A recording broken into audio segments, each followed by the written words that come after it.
The week began with a push for peace, with a visit to the White House by Zelenskyy and Europe's most influential leaders.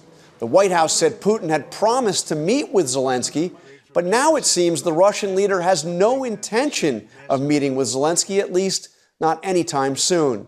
The two leaders have actually met before. It was 5 years ago when Zelenskyy was a newly elected president.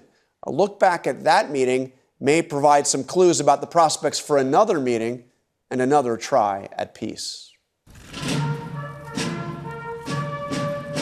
For Ukraine's new president, it was a political gamble.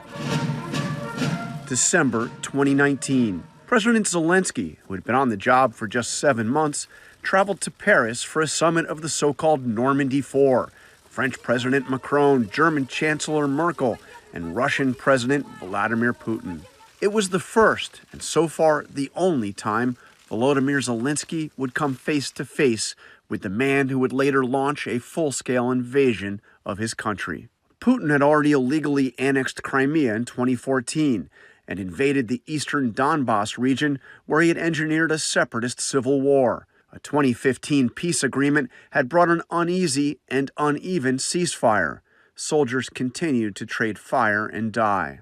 Zelenskyy had campaigned on ending the fighting. He eagerly sought a meeting with Putin and signaled he was ready to make several concessions to get it, hoping for peace. But the notably younger Zelenskyy, not yet aged by the weight of war, was a political novice, a comedian turned politician. Putin was anything but. Seated before the press for a pre-meeting photo op, the Russian leader showed he'd been here before, signaling the newcomer to turn around. Zelenskyy took the hint, spun around, and smiled for the cameras. Back home, some Ukrainians were not sold on the summit. They gathered outside the presidential palace in Kyiv to watch the day unfold. Many feared their new president would cave to Russia. "We're here to demonstrate to our president," one protester said, "that people are not indifferent and we don't want capitulation." The talks went on for 8 hours, but the summit achieved little.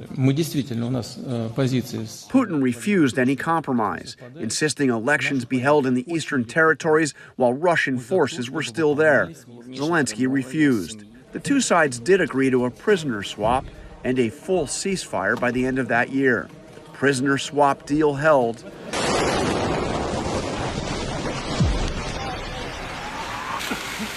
The ceasefire did not.